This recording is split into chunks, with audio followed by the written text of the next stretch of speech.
메시, 임모빌레, 제이미 바디, 레반도프스키. 이들의 공통점을 아시겠나요? 눈치 빠른 분들은 두 가지 공통점을 찾아내셨을 겁니다. 첫 번째는 19-20 시즌 각 리그의 득점왕이란 것입니다. 두 번째는 4명 모두 30을 넘겼다는 것이죠. 놀랍게도 4대 리그 득점왕을 30대가 다 차지한 것은 지난 시즌이 처음입니다. 1990년대까지만 해도 축구 선수가 30을 넘으면 노장 대우를 받았습니다. 이 30대가 유럽 정상급 리그를 평정한 모양새인데요. 어떻게 가능했을까요? 이번엔 각 리그 득점왕 나이를 모두 찾아봤습니다. 19-20 시즌까지 4대 리그에서 득점왕 타이틀을 차지한 선수는 총 399명입니다. 잉글랜드는 풋볼리그부터 프리미어리그까지 총 137명, 이탈리아는 딱 100명이었네요. 라리가는 95명, 분데스리가는 67명입니다. 동점자가 있어가지고 실제 시즌보다 선수 수가 조금 더 많습니다. 여기서 30대 득점왕을 추려봤는데요. 프리미어리그는 23명이 30대로 16.7%였고요. 세리에 A는 100명 중 25명, 딱 25%였습니다. 라리가는 31명으로 32.6%, 분데스리가는 22명으로 32.8%였습니다. 4대 리그 전체로 따지면 득점왕의 약 25%가 30대 득점왕이었는데요. 시대별로 경향성이 있는지도 살펴봤습니다.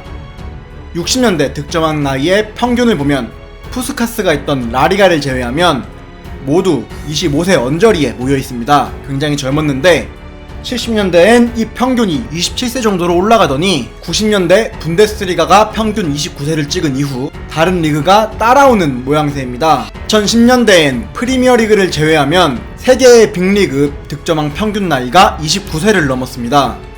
프리미어리그도 역대 두 번째로 높은 평균 연령이죠. 주요 공격수의 나이가 올라갔다는 지표로 볼 수 있는데요. 골잡이의 나이가 올라갔다는 또 다른 자료도 있습니다. 이는 챔피언스리그에 출전한 선수들의 나이를 다 찾아 정리한 자료입니다. 제가 조사한 건 아니고 전문가들이 찾으신 자료예요. 공격수 영역이 보이시나요? 다른 포지션과 다르게 우직하게 우상향하고 있습니다. 나이든 공격수가 최상위 클래스 선수들만 뛸 수 있다는 꿈의 무대 챔피언스리그에서도 늘고 있다는 의미인데요. 왜 이럴까요? 이 현상을 예측한 선수가 있는데요.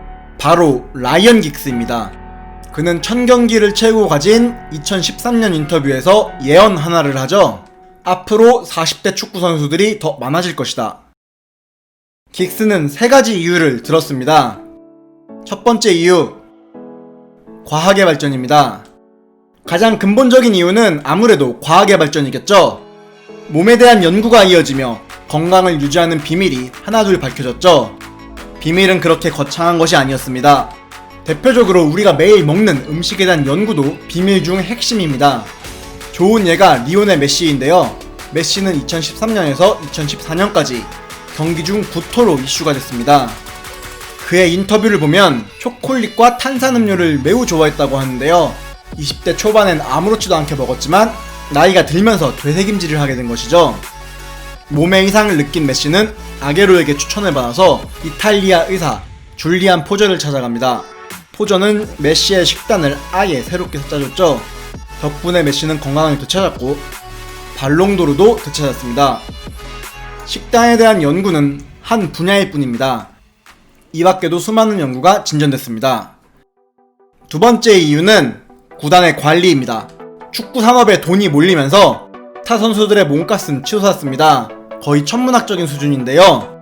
1995년 보스만 룰 이후에 축구 이적 시장이 어마어마하게 커집니다. 2001년 지단이 7,750만 유로, 우리 돈 약 950억의 이적료로 레알 마드리드에 입단합니다. 이후 2013년 가레스 베일이 1억 유로의 시대를 열었고요. 2017년엔 네이마르가 2억 유로 시대를 열었죠. 이 때문에 선수에 대한 인식이 바뀝니다. 앞서 말씀드린 것처럼 과거엔 30대가 넘으면 노장으로 낙인 찍었습니다. 꽤나 많은 선수들이 구단의 압박에 축구 축구화를 벗는 경우가 많았죠. 그러나 선수들의 몸값이 올라가면서 관리를 잘해야 한다는 인식이 강해집니다. 이제 웬만한 프로팀엔 피트니스 코치, 한국에선 피지컬 코치라 불리는 전문가가 있습니다. 또 예전처럼 혹독한 훈련도 사라졌죠. 경기에 맞는 최고의 몸 상태를 만드는데 집중하고 운동량을 조절해줍니다. 이런 구단의 니즈와 과학기술의 발전 덕분에 다양한 측정 기술도 등장했는데요. 운동량 측정기나 GPS 시스템 등등 가치가 높아진 선수들을 조금 더 오래 활용할 수 있게 더욱 체계적으로 관리하기 시작한 것입니다. 앞의 두 이유는 모든 축구 선수들에게 적용되는 이야기인데요.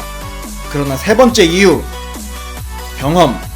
최상위 클래스 공격수의 평균 연령이 올라가는 결정적 이유입니다. 현대 축구에서 스트라이커의 역할은 많이 달라졌습니다. 페널티 박스 안에서 몸싸움만 하는 게 아닙니다. 팀 전술에 맞게 움직이고 상대 수비 전술도 파악해야 합니다. 즉, 득점 상황에 대한 경험이 더욱 중요해졌단 말입니다.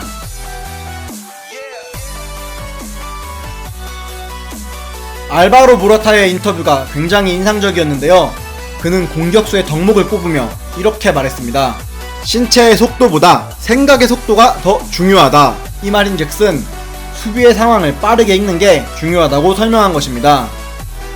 신체의 속도도 체계적인 관리로 유지하고 생각의 속도도 경험을 통해 쌓았기 때문에 찰나의 순간 결정되는 득점 상황에서 골로 연결한 확률이 올라간다는 것이죠.